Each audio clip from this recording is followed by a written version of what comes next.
আওয়ামী লীগ কেন নিষিদ্ধ হবে না, শয়তানের ওকালতি। দি এক্সিকিউটিভ টাইমস 2.0 থেকে আপনাদের সবাইকে অনেক শুভেচ্ছা।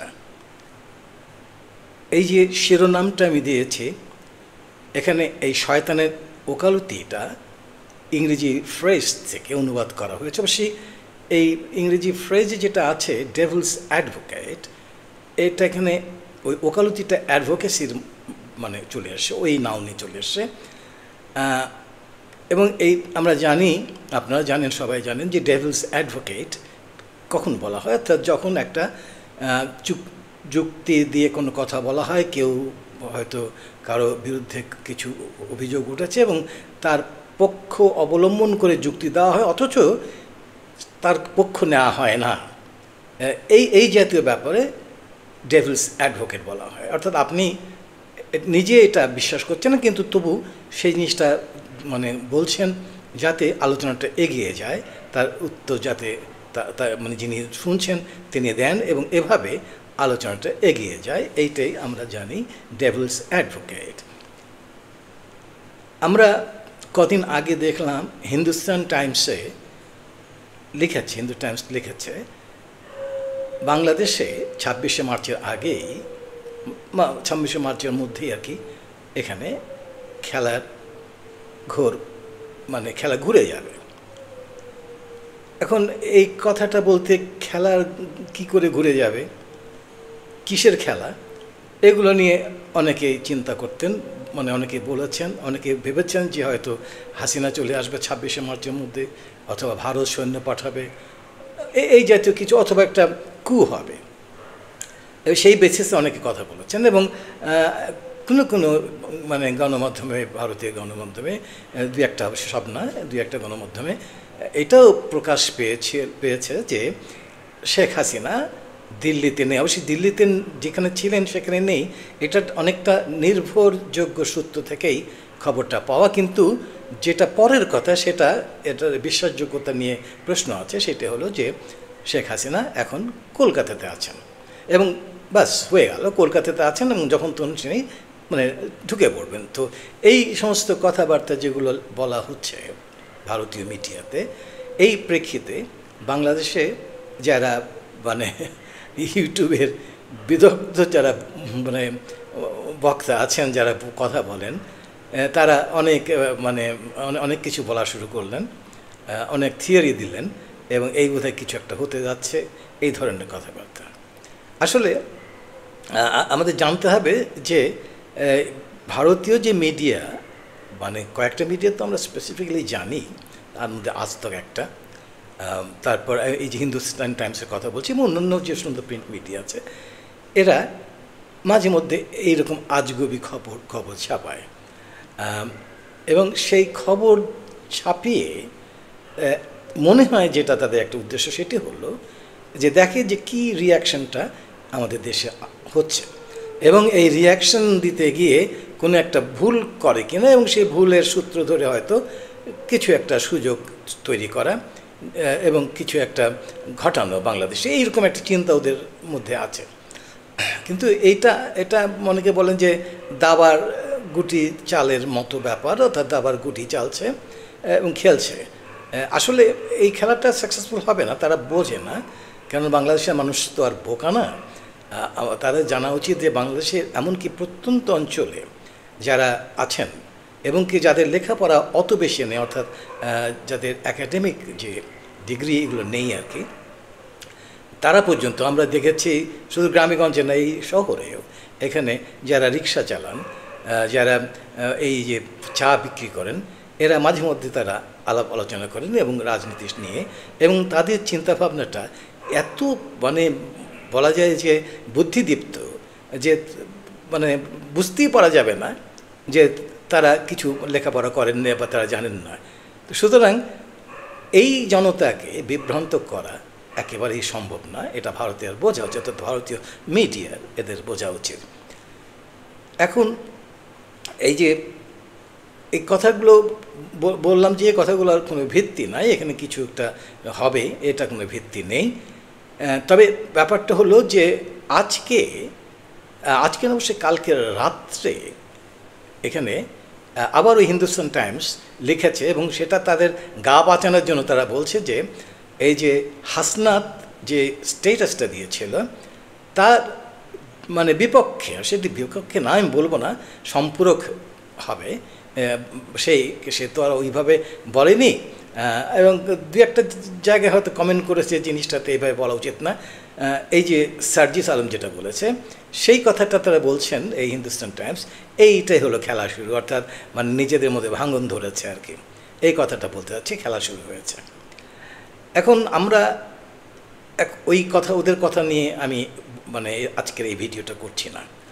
আমি এই ভিডিওটা করার পেছনে কতগুলো জিনিস চিন্তা করছি, সেটি হলো যে আমরা যে এই আওয়ামী লীগকে নিষিদ্ধ করব তার কারণটা কি এবং কী লাভ কী ক্ষতি। তার আগে আমি একটা কথা বলে রাখি যে আওয়ামী লীগকে যদি নিষিদ্ধ করতে চায় তার প্রথম সারিতে আমি একজন, কারণ আওয়ামী লীগ আমার অনেক ক্ষতি করেছে। আমার যে লেখক সত্তা ছিল সেটা প্রায় এই যে 16 বছরে মানে আমার শেষ করে দেয়, অর্থাৎ আমাকে লিখতে দেই না, বাকি আমি লিখি নাই এই জন্যে যে আমার লেখাটা পাবলিশ করবে না। প্রথম আলো বা এরা তো আমি জানি এরা করবে না, এরা আলাদা। এবং আমার যে নাটক আমি প্রচার করতাম, আমার নাটক প্রচার হয়েছিল অনেকগুলো নাটক বাংলাদেশ টেলিভিশন থেকে, এমনকি যে বর্তমানে যিনি ডিজি তিনিও আমার একটা নাটক প্রযোজনা করেছিলেন, বাংলাদেশ টেলিভিশন ডিজি। সে নাটক, সব নাটকগুলো তারা মুছে ফেলেছে, অর্থাৎ এই আওয়ামী লীগ সরকার। এবং আমি যাতে না করতে পারি বিভিন্ন চ্যানেলে তারা মানে বলেছে, আমি শুনেছি আমার নাটক যাতে প্রচার করা না হয়। যাই হোক, এই সমস্ত কারণে আমি বীতশ্রদ্ধ হয়ে ছেড়ে দিয়েছিলাম অর্থাৎ লেখালেখি। ভেবেছিলাম আমার লেখালেখি করবো না এই দেশে, বাংলাদেশে যতদিন আওয়ামী লীগ আছে সরকার ততদিন আমার কিছু করা সম্ভব হবে না মনে করেছিলাম, কারণ আমি সেই সুযোগটা পাবো না, সেই স্পেসটা আমাকে দেওয়া হবে না। এই কথাগুলো এই জন্য বললাম যে আমি যে কথাগুলো বলতে যাচ্ছি অনেকে হয়তো এটাকে মিসআন্ডারস্ট্যান্ড করবেন, তারা বলবেন যে আমি আওয়ামী লীগের পক্ষে কথা বলছি। এটা আওয়ামী লীগের পক্ষে না, আমি জাস্ট আলোচনা করছি যে কী লাভটা হবে, কী ক্ষতিটা হবে। আচ্ছা, আওয়ামী লীগকে যদি আমরা নিষিদ্ধ করি তাহলে যেটা একটা হতে পারে, প্রথম কথাটা হচ্ছে আবেগের ব্যাপার। আবেগের ব্যাপার তো যুক্তির ব্যাপার না। সেটা হলো যে আওয়ামী লীগ না, আমাদের এই আওয়ামী লীগের সময় আমাদের এই এতগুলো লোক মারা গেছে, আমাদের মানে ছেলেরা মেয়েরা মারা গেছে এখানটায়, এরা অত্যাচার ইত্যাদি ইত্যাদি, আমরা আওয়ামী লীগকে রাখবো না। তো এইটা হচ্ছে একটা আলাদা ব্যাপার, আলাদা পার্সপেক্টিভ। কিন্তু যুক্তি দিয়ে আমরা কি দেখি যে আওয়ামী লীগকে আমরা কেন রাখবো না। আমার মনে হয় একটা হয়তো কারণ দেখানো যেতে পারে, সেটা হচ্ছে আওয়ামী লীগকে যদি আমরা নিষিদ্ধ না করি তাহলে তারা ওপেনলি মিটিং করবে, মিছিল করবে এবং সেখানে আওয়ামী লীগের পক্ষে অনেক কথা বলবে এবং বিশেষ করে শেখ হাসিনার পক্ষে গুণগান করবে, যেটা মাঝখানে আমরা দেখছি মাঝে মধ্যে ঝটিকা মিছিল করে আওয়ামী লীগ এবং ছাত্রলীগ, নিষিদ্ধ ঘোষিত ছাত্রলীগ, এরা এই সমস্ত ঝটিকা মিছিল করছে এবং এগুলো করে আমাদের একটা মানে সবসময় ব্যস্ত রাখবে। এখন ঘটনাটা হলো যে এই জাতীয় মিছিল যদি করে তাতে কি আমাদের দেশে খুব একটা ক্ষতি হবে? কারণ সাধারণ মানুষ তো তারা এটা সবাই বলতে আমি বলছি না যে মানে 100%, এখানটায় 80-90% তো হবেই আমার মনে হয়। অনেকে অবশ্যই একটা মানে ধারণা দেন, এই মানে 1000-2000 মানে লোককে ইন্টারভিউ করে তাদেরকে বলে তারা বলেন যে একটা পোল করা হচ্ছে, অর্থাৎ একটা আমরা মানে নিয়েছি, মানে মতামত নিয়েছি, তাতে দেখছি যে এত % লোক আওয়ামী লীগকে ভোট দেবে, এত % লোক মানে বিএনপিকে দেবে ইত্যাদি ইত্যাদি। এগুলো বিশ্বাসযোগ্যতা মোটেই নাই, কারণ আমরা cross section of the people সম্পর্কে এগুলো করা তো মানে একটা সায়েন্টিফিক বেসিস থাকে, যেখানে সেখানে এইভাবে করলে হবে না। দেখতে হবে আপনার তারা কে, তাদের ব্যাকগ্রাউন্ডটা কি, অনেক কিছু জানতে হবে।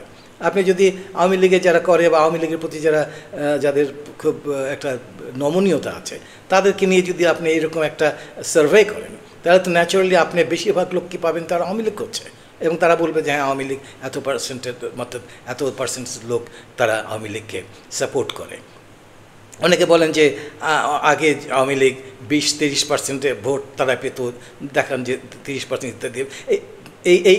এই ফিগারটা তাদের মাথার মধ্যে আছে যে আওয়ামী লীগকে এখনও সে 30%। তো দ্যাট ইজ টোটালি রাবিশ। কারণ এই এত পার্সেন্ট লোক যেটা বলা হয় যে 20-30% লোক করে, সেটা তখনকার প্রেক্ষিতে, এবং তখন একটা মনে রাখতে হবে যে অনেকে ছিল যেমন আনডিসাইডেড, তারা মানে আমরা যেটা বলি মানে সুইং, মানে যেটা ভোটার যারা আছেন, মানে এক জায়গা থেকে অন্যদিকে তারা ডিসাইড করতে পারেন না কাকে ভোট দেবেন।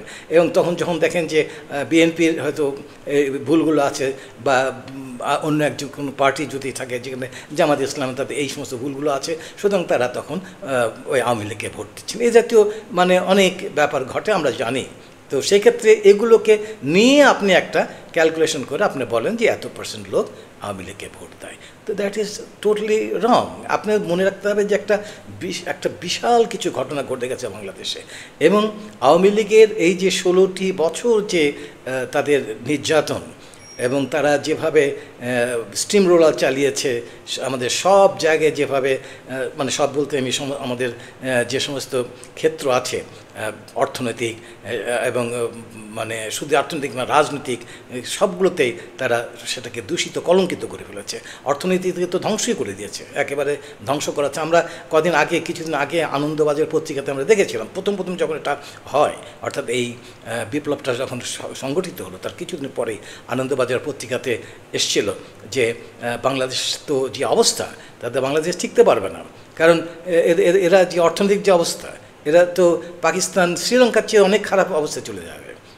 হ্যাঁ, কিন্তু এখন কি অবস্থা? এখন বাংলাদেশ ঘুরে দাঁড়িয়েছে। তাদের এই সমস্ত প্রগনোস্টিকেশন যেটা, যে মানে ভবিষ্যৎবাণী, এগুলো সফল হবে না, হয় নাই। কারণ বাংলাদেশ এটা প্রেক্ষিতটা বুঝতে তারা ভুল করেছে। বাংলাদেশের মানুষ অন্যরকম, এদের দেশ দরদটা অনেক বেশি। এই যারা রেমিটেন্স যোদ্ধা যারা আছেন, তারা মানে অনেক সময় খেয়ে না খেয়ে বেশি করে পাঠাচ্ছে। এই সময় আপনি জাস্ট কন্ট্রাস্ট করেন, যখন হাসিনা ছিল তখন রেমিটেন্স কীভাবে বন্ধ করেছিল, আর এখন দেখেন কীভাবে তারা রেমিটেন্স বাড়াচ্ছে। কত $1 বিলিয়ন, আমরা $3 বিলিয়ন অলরেডি মানে 1 মাসের মধ্যে আমরা তার চেয়ে বেশি পেয়েছে মানে রেমিটেন্স। তো এখন এই জিনিসগুলোকে মানে কাউন্ট করতে হবে, ক্যালকুলেট করে তারপর কথা বলেন। এখন আবার ফিরে আসি সে আওয়ামী লীগের ব্যাপারে। এখন আওয়ামী লীগকে নিষিদ্ধ করতে হবে, আমি বললাম যে যুক্তি হয়তো একটা দেখানো যেতে পারে যে ওরা মানে আওয়ামী লীগকে নিষিদ্ধ না করলে তারা কি করবে, তারা এখানে বিভিন্ন রকম উস্কানিমূলক বক্তব্য দেবে, তারা মানে একটা অস্থিতিশীল পরিবেশ সৃষ্টি করবে ওপেনলি। এখন ঘটনা হলো যে আমরা যদি মানে এটাকে এই আওয়ামী লীগকে নিষিদ্ধ করি, তাহলে কিন্তু তারপরেও কিন্তু অস্থিতিশীল পরিবেশ সৃষ্টি করবে, এবং তখন আরও ব্যাপক হারে করবে। তারা তো তখন মরিয়া হবে, এটা করবে, এটাকে বন্ধ করা যাবে না, অত ওপেনলি করবে না, কিন্তু মানে ওই যে বললাম স্যাবোটাজ, বিভিন্ন কাজে তারা লিপ্ত থাকবে। আর এরা আপনার যদি এদের থাকে, যদি লিগালি তারা করে এখানটায়, তখন আপনি তাদেরকে মানে আইনের মধ্যে আনতে পারবেন, তাদেরকে বিচার করতে হবে এবং তাদেরকে সতর্ক করতে পারবেন। যাই হোক, এই সমস্ত কথাবার্তা কিন্তু আমরা দেখি, আলোচনা আনতে পারি। আর একটা বড় কথা হলো যে আওয়ামী লীগকে নিষিদ্ধ করার মানে এই কথাটা আসলো কোত্থেকে?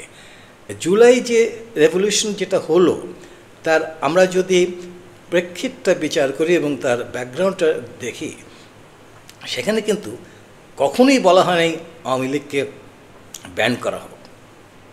এইটা কিন্তু ম্যান্ডেট ছিল না এই ছাত্রদের বা কারোই, যারা বিপ্লবী। এখানে শেষে এসে হাসিনার পতন, হাসিনাকে মানে চলে যেতে হবে, এইটা ছিল। এবং সেটা তার দে হ্যাভ অ্যাকমপ্লিশ দ্যাট, সেটা করেছে তারা, হাসিনা চলে গেছে। এবং আমি বারবার করে বলছি যে হাসিনাকে বিচার করতে হবে, শুধু হাসিনা না, হাসিনার সঙ্গে যারা সংশ্লিষ্ট, জড়িত, যারা তার আত্মীয় স্বজন, তার বন্ধু বান্ধব, তার মন্ত্রী পরিষদ, তার যারা, এমনকি এই যে আমরা এই কথাগুলো বলছি, যখন আমি এটা বলছি তখন আমি স্মরণ করে দিতে চাই যারা যোদ্ধা, যারা বলছে যে আওয়ামী লীগকে নিষিদ্ধ করতে হবে। ফাইন, আমি এখনও কিন্তু আমি ডিসএগ্রি করছি না তাদের সঙ্গে। আমি বলছিলাম যে ডেভিলস অ্যাডভোকেট হিসাবে কথা বলছি, অর্থাৎ এটা আমার মনের কথা না বা আমার বক্তব্য না, কিন্তু এটা তাদেরকে এই কথা স্মরণ করে দিতে চাই যে আপনারা আওয়ামী লীগকে ব্যান করেন, ঠিক আছে, কিন্তু এই আওয়ামী লীগকে, এই যে আওয়ামী লীগ হলো, এটা করলো কারা? আপনারা যদি দেখেন যে 96-তে যখন প্রথম আমাদের এই যে হাসিনা ক্ষমতায় আসে, তখন যদি দেখেন কি হাসিনা করেছে, তখন কিন্তু সে মানে ভারতের কথা শোনেনি, গ্যাস বিক্রি করে নেই এটা আমরা জানি, এবং সে আরও অনেক কিছু এই যেমন ট্রানজিট এগুলো সব দেয়নি, তখনও দেয়নি। সে একটা দৃঢ়চেতা একজন প্রাইম মিনিস্টার হিসাবে মানে তাকে প্রমাণ করতে পেরেছিল, সে বাংলাদেশের মানে পক্ষে কথা বলেছিল, এবং যার কারণে আমরা জানি যে 2007-8 সালে যখন এই মইনুল আহমেদের ষড়যন্ত্রের কারণে যে 11 ঘটে, শুধু মইনুল আহমেদ না, এখানে কিছু মানে সুশীল সমাজের লোক আছে, বিশেষ করে ওই যে ওই পত্রিকার যারা আপনারা সবাই জানেন, এই দুইটি পত্রিকার নাম আমি বলছি না, এটা সবাই জানেন আপনারা, এই সমস্ত লোকগুলো, এবং অবশ্যই আরেকটা কথা হচ্ছে এই দুই পত্রিকার লোকগুলোই কিন্তু অনেকগুলো লোকই কিন্তু আপনার এই বর্তমান যে উপদেষ্টা পরিষদ আছে সেখানে তারা সদস্য, এবং প্রধান কাণ্ডারি ডক্টর ইউনূসের কথা বলছি না, এরপরেই যিনি একদম মানে বিশাল পজিশনে আছেন এবং যিনি চিফ অ্যাডভাইজার হতে চেয়েছিলেন, যার উদ্দেশ্য ছিল প্রথম থেকে, তিনি কিন্তু তাদেরই লোক। এবং আমরা জানি এই সমস্ত পত্রিকাদের সঙ্গে পত্রিকাদের যারা মালিক পক্ষ এবং তারা যারা শুধু মালিক পক্ষ নয়, যারা এর সঙ্গে সংশ্লিষ্ট, এমনকি অনেকে আছেন যারা এই মানে সাংবাদিক বা যারা এডিটার বা সাব এডিটার, এরাও কিন্তু ভারতপন্থী লোক, এরা বহাল তবিতে আছে। এই হাসিনাকে 2008-9 যে হাসিনা আসলো এবং তারপরে এই যে আস্তে আস্তে যে ট্রান্সফরমেশনটা হলো, এক মানে একটা মানুষ তো তখন ছিল, পরে তো সে পশু দানব হয়ে গেল, দানবই যেটা হয়ে গেল সে এই হাসিনা। এর কারণটা আমাদের দেখতে হবে, একে কে করলো এরা, সেই শুধু একা না, সে তো করেছে তার, আমরা জানি যে -2 যে ফর্মুলাটা নিয়ে এসেছিলো, সেখানে ইন্ডিয়া চেয়েছিল, বা ইন্ডিয়া আমি বলছি এই জন্য যে ইন্ডিয়ার কারণেই এই মইনুল আহমেদ সেটা আমরা জানি, ওপেন সিক্রেট, এরা এটা দখল করেছিল। এবং তখন কিন্তু আমরা জানি যে দুজনকে, অর্থাৎ হাসিনা এবং খালেদা জিয়াকে বাদ দেবে, এটা হচ্ছে -2 ফর্মুলা। ভারত কেন হাসিনাকে বাদ দেবে? কারণ হাসিনা ওই যে বললাম কথা শুনে নেই, তারা মনে করতো যে হাসিনা বা খালেদা জিয়া তো হবেই না, হাসিনাকে দিয়েও কিন্তু ভারতের স্বার্থ রক্ষা করা যাবে না। এ কারণেই এরা এই -2 ফর্মুলাটা তারা নিয়ে এসেছিল। এবং যখন দেখা গেল যে একটা আলাদা মানে কিংস পার্টি যেটা করা হয়েছিল, সেটা যখন কোনো সাকসেসফুল হলো না, তার জন্য কোনো রকম রেসপন্স পেল না, জনতার কাছে তার কোনো অ্যাপিল থাকলো না, তখন কি করলো, তখন এই আমাদের যদি আমি ভুল না করি, তখন আমেরিকাতে তার মানে এই যে সরকার যেটা ছিল 11 সরকার, তাদের পক্ষ থেকে লোক পাঠালো সেখানে, এবং সেখানে আমাদের যে জয় আছে, জয়ের সঙ্গে কথা বলে এবং হাসিনার সঙ্গে কথা বলে, এবং এটাও শোনা যায় যে রয়ের সঙ্গে তাদের একটা মানে যোগসূত্র স্থাপন করার পরে এই কাজটা করে তো হাসিনা স্বীকার করে নেয়, হাসিনা চায় মানে এগ্রি করে যে ঠিক আছে, আমি এখন থেকে মানে ভারতের কথাই শুনবো। এই কতগুলো মানে কন্ডিশনে কিন্তু তাকে ফিরিয়ে আনা হয়। এবং এটাকে আমি যার কথা বললাম, যিনি এটা করেছিলেন দুতালি, আমি বললাম আমার যদি ভুল না হয় হোসেন জিল্লুর রহমান সেটা করেছে, এবং তিনি এখনও বহাল তবিয়তে আছেন শুধু না, এবং তিনি এই বর্তমান সরকারের বিভিন্ন কাজে তাকে দেখা যায় সেখানে। এই শুধু ওনাকে না, আরও অনেকেই যারা এই অনেক কিছু ঘটিয়েছে তারা কিন্তু এখনও সেখানে আছে। তো এখন এই কথাগুলো আমি এই জন্য বলছি যে শেখ হাসিনা এটা মানে ইনএক্সপিয়েবল সিন করেছে, যে এমন একটা পাপ যেটা প্রায়শ্চিত্ত দ্বারাও প্রক্ষালন করা যায় না, এমন একটা পাপ করে এতগুলো লোককে মেরেছে, অসংখ্য মানে ইকোনমিটা ধ্বংস করেছে, টাকা পয়সা সব লুটপাট করেছে, সব কিছু করেছে। তার পক্ষে এমনকি আমার মনে হয় না যে শয়তান স্বয়ং সে তার পক্ষে ওকালতি করবে, কারণ শয়তান লজ্জা পেয়ে চলে গেছে যখন শেখ হাসিনা ছিল, এবং শেখ হাসিনা শুধু না, তার সঙ্গে যারা সাঙ্গপাঙ্গ ছিল তারা, তো এদের বিচার করতে হবে। এখন আমার এই ছাত্র প্রতিনিধিদের কাছে প্রশ্ন, আমি অবশ্যই আবারও বলছি ডেভিলস অ্যাডভোকেট হিসেবে বলছি, যে তোমরা যে একে অর্থাৎ হাসিনা মানে আওয়ামী লীগকে নিষিদ্ধ করতে চাচ্ছ, ফাইন, কিন্তু কেন হাসিনাকে তোমার আওয়ামী লীগকে করতে যাচ্ছ? আওয়ামী লীগ তো কিছু করেনি, এটা হাসিনা করেছে। হাসিনা তো আওয়ামী লীগ না, আওয়ামী লীগের তো একটা আলাদা সত্তা আছে। এই সে আওয়ামী লীগটাকে মানে রিপ্রেজেন্ট করে বলেই তারা এটা কাজ করেছে। আরেকটা জিনিস মনে রাখতে হবে, যদি আমরা এখানে জার্মানির কথা আনি, অর্থাৎ নাজি পার্টির কথা আনি, যে নাজি পার্টিকে ব্যান করা হচ্ছে, সেখানে আমাদের দেখতে হবে কী কারণে, কী প্রেক্ষিতে তাকে ব্যান করা হয়েছে। যদি আমরা আনি, নাজি পার্টির ব্যাপারটা কী ছিল, এটা মানে একটা এথনিক ক্লেন্সিংয়ের ব্যাপার ছিল। সে নিজেদেরকে মানে হিটলার জার্মান একটা মানে পিওর রেস হিসেবে করেছে, এরিয়ান, এবং বাকিগুলা তাদের থাকবে না, তাদের এলিমিনেট করতে হবে। জুদেরকে মেরে মানে সেকে কোনো যে ইহুদি তারা কেউ থাকবে না, তাদেরকে শেষ করো। আমরা হলোকস্টের কথা সব জানি। এই নাজি পার্টিরই এই ছিল তাদের মানে তাদের আদর্শ। যদি আমরা আদর্শ কথাটা বলি, যদি টার্মটা ঠিক ইউজ করা হবে না, অথচ এইটাই তাদের আদর্শ উদ্দেশ্য যাই ছিল, এইটা না যে পার্টিগত হিসেবে ছিল। আওয়ামী লীগের তো এটা কোনো উদ্দেশ্য না যে মানে কাউকে ধ্বংস শেষ করব। এবং এটাও দেখার কথা যে আওয়ামী লীগ যখন ক্ষমতায় ছিল, ইচ্ছা করলে তো তারা মানে এভাবে করে দিতে পারতো, অর্থাৎ বিএনপিকে শেষ করো, বিএনপিকে নিষিদ্ধ করো। এটাকে জামাতকে অবশ্যই কিছুটা করেছে, মানে সেটা নিবন্ধন বাতিল, কিন্তু সেখানে অনেক ব্যাপার রয়ে গেছে। সেটা তো জামাত তবু তো সে প্রকাশ্যে রাজনীতি না করুক, রাজনীতি করতে পেরেছে, তাদেরকে মারধর করা হয়নি তাদেরকে, তবু সেটা খারাপ ছিল, সেটা অবশ্যই খারাপ ছিল। কিন্তু এই আওয়ামী লীগকে ব্যান করা এটা ঠিক মানে একটা বিরাট যুক্তি দেয়া যাচ্ছে না। নাজি পার্টিকে ব্যান করার বিশাল যুক্তি আছে। সেটা অক্ষর শক্তিরা শুধু চাই সেটাই না, আমি বললাম যেটা, সেটা পুরো মানবতার বিরুদ্ধে যেটা যায়, সেই জাতীয় তাদের ইডিওলজি ছিল এই পার্টিতে। এই পার্টির ভিত্তিটাই ছিল মানুষ, ওই যে বললাম যে ডিসক্রিমিনেটরি একটা ট্রিটমেন্ট, অর্থাৎ বৈষম্য, পুরোপুরি বৈষম্যমূলক আচরণ, এবং শুধু বৈষম্য না, এখানে ধ্বংস করে দেওয়া, অর্থাৎ যারা মানে এই এরিয়ান রেসের না, অর্থাৎ যারা আমরা বলি তাদের কথায় পিওর রেস না, তারা এখানে থাকতে পারবে না, জার্মানিতে থাকতে পারবে না। তো এই জাতীয় মতবাদের কারণেই সেই পার্টিটাকে নিষিদ্ধ করা হয়েছে। তারপরে দেখা যাচ্ছে এখন নিউ নাজিজম মানে যেটা বলে আর কি, নাৎসি অনেক উচ্চারণ করে, নাজিজ অলরাইট, নো প্রবলেম। তো এদেরকে মানে এখন অনেক জায়গায় চারা দিচ্ছে ভেতর ইয়ের থেকে। তো এখন ইতিহাসের আজ এটা তো কতদিন হলো, এটা আমরা আরও 200-300 বছর পরে দেখা যাবে যে আবার তারা হয়তো ফিরে আসছে।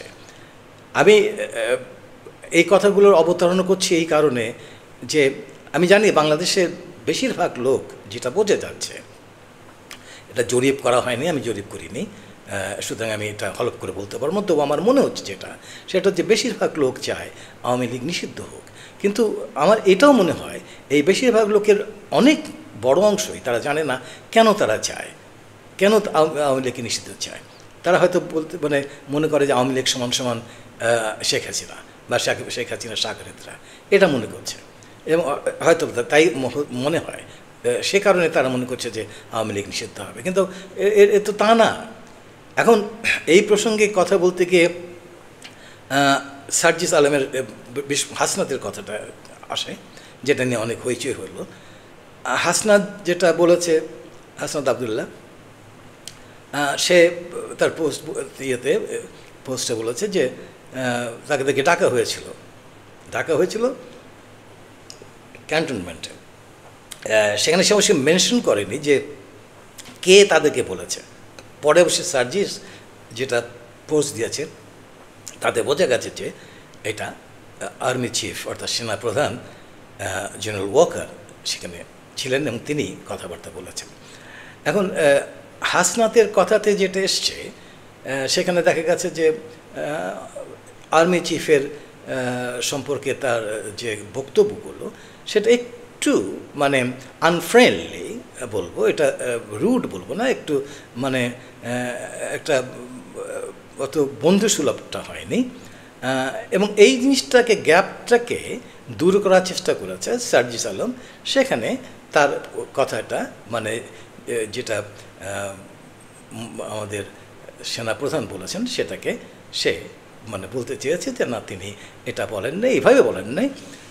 যেমন একটা বলছি যে একটা বিষয় যেটা আমাদের হাসনাত আবদুল্লাহ যেটা বলেছিল সেটা হচ্ছে যে তিনি প্রস্তাব করেছেন যে রিফাইন্ড আওয়ামী লীগটার ব্যাপারটা, এবং যদি না হয় তাতে অসুবিধা হবে ইত্যাদি ইত্যাদি। সেখানে সার্জিস বলছেন এটা এরকম প্রস্তাব না, এটা একটা আলোচনা হয়েছে, একটা মানে একটা অভিমত দিয়েছেন, এটা এখানে চাপিয়ে দেওয়ার ব্যাপার কিছু হয়নি। তো এই জাতীয় মতভেদ দুজনে তারা সেখানে গিয়েছিল এবং সেই দুজনের কথাতে। এবং এরপরে আরেকটা ইন্টারেস্টিং ব্যাপার হলো যে হান্নান মাসুদ বলতেছে এই দুজনের মধ্যে যে কোনো একজন মিথ্যা কথা বলছে। এবং আরেকটা ব্যাপার হলো যে এই যে নাসিরুদ্দিন পাটোয়ারি সে বলছে যে হাসান আবদুল্লাহ এটা বলা হয় না, বাট এগুলো সমীচীন হয়নি। তো এখন এই জাতীয় কথাবার্তাগুলো কি ইন্ডিকেট করে, এটা কি বোঝায়? এবং পরে অবশ্যই বলছে যে আমরা এটা মানে ঠিক হয়নি, এটা অনেকে ক্ষমা চেয়েছে, যেটা করা হয় উচিত হয় না ইত্যাদি ইত্যাদি। কিন্তু এগুলো কী বোঝায়? এটা কি নিজেদের মধ্যে বিভেদ এটা কি দেখা দিচ্ছে? এটা আমার তো মনে হয় তা না। এর মধ্যে হয়তো আরও অন্য একটা, কেন এরা এত, আমরা মানে যদি বলি যে এরা বাচ্চা কাচ্চা, এরা বোঝে না, এরা নিজেরা ঝগড়া করছে, এইটাকে আমি নিতে রাজি না। এরাও হয়তো একটা খেলা খেলছে, আমি জানি না খেলাটা কেমন, অনেক কিছু থাকতে পারে, পসিবিলিটিস থাকতে পারে, যে এরকম একটা কথা বলে দেখানো যে একটা ড্যামেজ কন্ট্রোল করছে, একজন ড্যামেজ করছে আর একটা ড্যামেজ কন্ট্রোল করছে, এইভাবে দেখে মানে একটা কিছু হয়তো বা তারা নিজেদের পক্ষে জনমতটা সৃষ্টি করার চেষ্টা করবে, বা এই জাতীয় কোনো কারণ থাকতে পারে। এটাকে বলা যায় না যে একদম নাইভ তারা, যে তারা কিছুই বোঝে না, এভাবে তারা একে অপরকে দোষারোপ করছে। সুতরাং এটাকে সেভাবে আমি নিচ্ছি না, দিতে চাচ্ছি না, তারা সেরকম না। এবং এটা এমন কিছু, it's not a big deal, এই যে কথাবার্তা হচ্ছে। এবং তার মধ্যে একটা জিনিস হচ্ছে প্রকাশ পাচ্ছে, সেটা হলো যে এই যে ডেমোক্রেটিক কালচার যেটা নিজেদের ভেতরে অর্থাৎ পার্টির ভেতরে, এইটা কিন্তু প্রতিষ্ঠিত হচ্ছে। অনেকেই কিন্তু এই জিনিসটাকে মিস ইন্টারপ্রেট করে তারা বলছে এই গেল। এবং এই যেটা বললাম হিন্দুস্তান টাইমসের কথা, সেই হিন্দুস্তান টাইমসের কণ্ঠটাকে মানে নিজের কণ্ঠ বলে অনেকে চালিয়ে দিচ্ছেন। তারা বলছেন যে দেখো দেখো দেখো এই যে গেল, নিজেদের মধ্যে সব ঝগড়া বিপদ হচ্ছে। এই জিনিসটা ঠিক না। এবং এগুলো যারা বলেন, আমাদের দেশে যারা বলেন, তারা আমাদের যারা শুনছেন বা দেখছেন এই মতামতগুলো, তাদেরকে বিভ্রান্ত করা হবে। তারা মনে করবেন তাই বোধহয় হচ্ছে যারা নিজেরা মারামারি করছে। এটা মারামারি না, এই জিনিসটা একটা এটাও হতে পারে তারা দেখাচ্ছে, দেখো যে আমরা সত্যের পক্ষে আছি। যখনই কেউ আমাদের মধ্যে কিছু একটা বলছে বা করছে, সেটা যদি সঠিক না হয়, আমরা তাকে সেটা ক্রিটিসাইজ করছি, এবং এই ক্রিটিসিজমের মাধ্যমেই আমরা এগিয়ে যাব। অর্থাৎ এইটি হবে আমাদের গণতান্ত্রিক চর্চা আমাদের পার্টির ভেতরে, এমন হতে পারে। এখন এই যে বললাম যে আওয়ামী লীগের ব্যাপারে, আওয়ামী লীগকে নিষিদ্ধ করা যাবে না, এই কথাটা আমি বললাম কেন? আমি ঠিক আবারও বলছি, আমি রিমাইন্ড করছি, সেটা হচ্ছে এটা ডেভিলস অ্যাডভোকেট। অর্থাৎ আওয়ামী লীগকে নিষিদ্ধ করার একটা অকাট্য যুক্তি দেওয়াটা আমার কাছে মনে হয় একটা মানে সম্ভব না এই মুহূর্তে। মানে এই মুহূর্তে এই জন্য না, যে যা কিছু করছে পাস্ট সবকে যদি বিবেচনা করি, তাতে Awami League as a party তাকে পুরোপুরি তাকে নিষিদ্ধ করাটা যাবে না, যায় না। যদিও আমি ব্যক্তিগতভাবে যদি আমাকে জিজ্ঞেস করেন আপনি কি চান, তুমি কি চাও, আমি বলবো আমি চাই, কারণ আমি তো বললাম যে আমি ব্যক্তিগতভাবে ক্ষতিগ্রস্ত, সেটা হচ্ছে ব্যক্তিগতভাবে। কিন্তু আমি সামগ্রিক মানে দেশের কথা চিন্তা করলে আমি এই কথা বলবো না। আপনি হয়তো মনে করবেন যে কেন দেশের কথা চিন্তা করলে এই কথা বলবেন না। এই জন্যে যে আওয়ামী লীগকে যদি আমরা নিষিদ্ধ করি, তাহলে কিন্তু একটা সেকশন অফ পিপল, আওয়ামী লীগের যারা আছেন, যারা আওয়ামী লীগের মানে পছন্দ করেন এবং আওয়ামী লীগ করেন, এখনও করেন, তারা কিন্তু মানে আমাদের বাংলাদেশের যে কোনো ক্ষতি তারা করতে চাইবেন ন্যাচারালি। কারণ তারা দেখবেন যে আমরা তো আমাদের প্রতি অবিচার করা হয়েছে, আমরা রাজনীতি করতে পারবো না, আমরা কথা বলতে পারবো না, মুখ বন্ধ করে থাকবো। এটা কেমন, কোন দেশে আছি? এদেশে তো আমরা জন্ম নিয়েছি, দেশটা তো আমারও, কেন এখানে আমি বলতে পারবো না কেন? আমার অপরাধ কী? হাসিনা অপরাধ করেছে, আমার অপরাধ কী?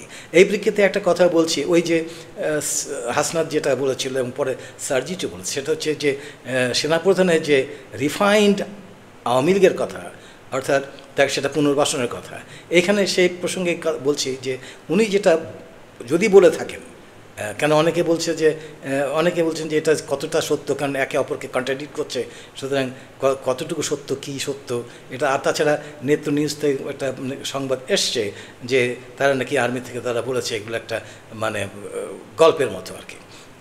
হাস্যকর ব্যাপার। তো এখন এটা কতটুকু সত্য সেটা আমরা হয়তো এটা নিয়ে আলোচনা করা যেতে পারে, কিন্তু এই যে ঘটনাটা ঘটলো, অর্থাৎ আমাদের যদি বলে থাকেন অর্থাৎ আমাদের সেনাপ্রধান যে আমাদের এই আওয়ামী লীগকে একটা সুযোগ দেওয়া হোক, অর্থাৎ এরা নতুন করে যদি আসে এবং এরা যদি একটা রিফাইন্ড জিনিস পরিশোধিত যে একটা দল হিসাবে আত্মপ্রকাশ করে, এবং সেখানে যদি যেমন কয়েকটা নামও দিয়েছে, অবশ্যই একটা নামের ব্যাপারে বিভ্রান্তি ঘটেছে, সেটা হচ্ছে সার্জিস বলছে এটা সোহেল তাজ, আর হাসনাত বলছে এটা তিনজনের মধ্যে দুজন ঠিকই আছে, আর বলছেন যে হাসনাত বলতেছে এটা হলো ফজলে তাপস। তো তাপসের ব্যাপার তো আসবেই না, এটা হয়তো ভুল করেছে, কেন তাপস তো এটা জানা যায় যে তার সে এটা বলতে আপত্তি নেই, ইজ এ ক্রিমিনাল, এবং সে ওই মানে ইয়ের মতো ওই হাসিনার মতো, হাসিনার চেয়ে কম না। তো এরা করেছে শুধু তার তো বিচার হতে হবে। এখন আমি এই বিচার ব্যাপারে একটা ব্যাপার বলছি, একটা প্রসঙ্গে আসছে, সেটা হলো যে ছাত্ররা যে এভাবে মানে আওয়ামী লীগ ব্যান করার পক্ষে যে এত মানে হইহল্লা করছে, ফাইন, কিন্তু আওয়ামী লীগকে আমি ওই আবার পুরাতন যে প্রসঙ্গের সাথে চলে যাই, আওয়ামী লীগকে অর্থাৎ হাসিনাকে কে করলো এটা? এদেরকে যেন হাসিনা কি একাই দায়ী? আরও দায়ী লোক নেই? দায়ী কেউ না?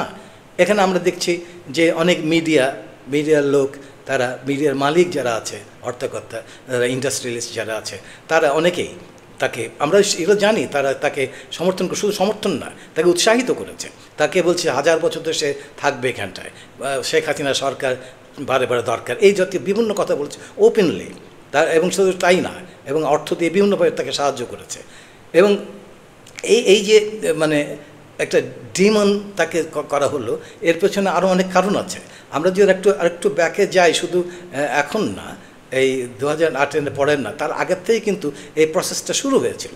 তাকে ব্যক্তি বন্দনা করা হতো 1000 বছরের, আমি 96 আগের বলছি, তখন থেকেই যে 1000 বছরের শ্রেষ্ঠ সন্তান শেখ মুজিবুর রহমানকে বলা হতো, এবং হাসিনাকে তো মানে দেশ মানে জননেত্রী, এবং তাকে মাদার অফ হিউম্যানিটি ইত্যাদি অনেক কিছু বলা হতো। এবং এগুলোর পেছনে কিন্তু যে লোকটা কাজ করেছে প্রথম দিকে, তার নাম হলো অধ্যাপক আবু সাঈদ। সে তখন তথ্য মন্ত্রণালয়ের প্রতিমন্ত্রী ছিল সে, এবং সে মানে সারা দিন না মানে বিভিন্নভাবে সে চেষ্টা করেছে, বিভিন্ন জায়গায় গেছে, তাকে পিএইচডি দেওয়া ইত্যাদি বিভিন্নভাবে মানে সে তাকে তার তোষামতি করেছে, এবং তাকে সামনে এনেছে যে একটা সে বিরাট একটা ব্যক্তিত্ব, হাসিনা ছাড়া বাংলাদেশ চলবে না। এই যেহেতু কন্ট্রিবিউশন মানে করার পেছনে তার কন্ট্রিবিউশনটা এই সাঈদের, মানে আমার বলতে খুব খারাপ লাগে, মানে সাঈদ নামটা এত ভালো একটা ছেলেটা, আমাদের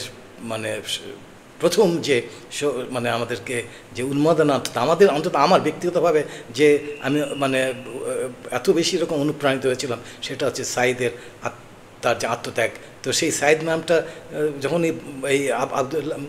এই যে অধ্যাপক আবু সাঈদ, তথাগত অধ্যাপক আবু সাঈদের কথা বলে, তখন আমার খুব মনটা খারাপ লাগে যে এই নামটা কেন এখানে হলো। যাই হোক, এই অধ্যাপক আবু সাঈদ কিন্তু দায়ী। এরপর আমরা কি দেখছি, এখানে বিভিন্ন যে মিডিয়া হাউসের কথা বলছে, তারা সেখানে জড়িত, এবং তাদেরকে কোনো কিছু করা হলো না, ছেড়ে দেওয়া হলো না। তারপর কি দেখছি আমরা, যে এইখানে এই ইয়াতে সেক্রেটারিয়েটে বিভিন্ন সেক্টর, বিভিন্ন জায়গায় এখন আওয়ামী লীগের লোকরা আছে, ঘোর মানে যারা ডাইহার্ড আওয়ামী লীগেরও আছে বিভিন্ন জায়গায়, তারা এখনও আছে, তাদের কিছু করা হয়নি। আমরা সবাই জানি এই জিনিসটা কথা আলোচনা হয়েছে, বিভিন্ন জায়গায় আছে, কিন্তু এদের সরকারের কোনো এদিকে ভ্রুক্ষেপ নেই, এমনকি আমাদের ছাত্রদের কোনো ভ্রুক্ষেপ নেই সেদিকে। এবং এই যে এটা হলো, এই যে ট্রায়ালটা চলছে আওয়ামী লীগের, এটা হাসিনা বা তাদের, তা এখন এটা কবে শেষ হবে? কতদিন হলো এটা? এখন এতদিন তো চলার, তো ড্র্যাগ করার কথা না, এতদিন এভাবে নিয়ে যাওয়াটা তো মানে না, এটা তো তাড়াতাড়ি করার কথা।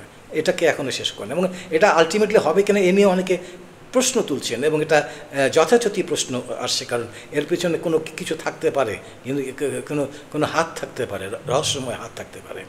আমরা সবসময় মনে রাখবো যে, বললাম যে যিনি মানে চিফ অ্যাডভাইজার হওয়ার কথা, যিনি বারবার চিন্তা করতেন যে তিনি হবেন, তো তার একটা বিরাট হাত নিয়ে আছে বলে অনেকে মনে করেন। তো এই জিনিসগুলোকে ছাত্রদের দেখতে হবে।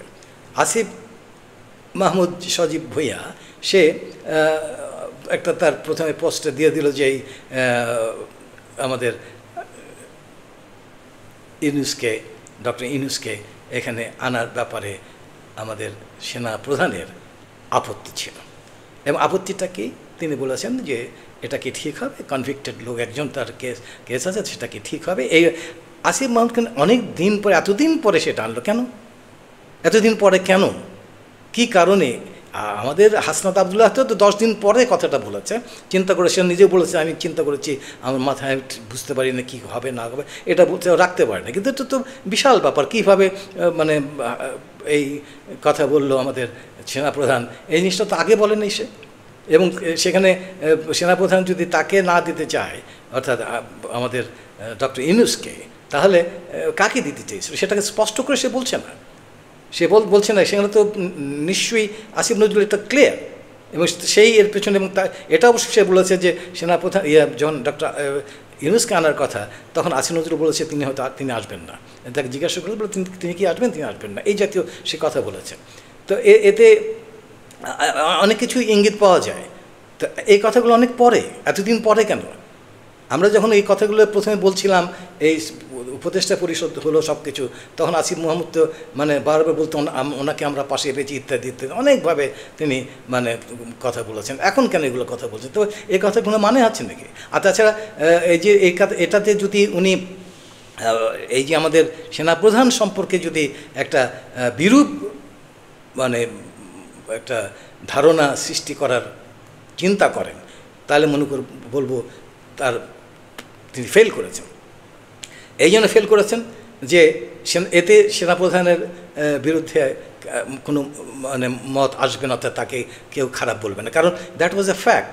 ওই সময় সে সেটা করেছে, মানে তাকে ডক্টর ইউনূসকে তো এটা আমরা জানি যে তাকে মিথ্যা মামলায় তাকে এইভাবে শাস্তি দেওয়া হয়েছে, তার একটা সাজা হয়েছে। তো বাট এটা ফ্যাক্ট যে তার সাজা হয়েছে, ন্যাচুরালি সে একটা কনভিক্টেড পারসন, এবং তার একটা প্রসেস আছে। তখন তো সেটা হয়নি, সে কারণে সে বলতে পারে, একটা পার্সপেক্টিভ আছে।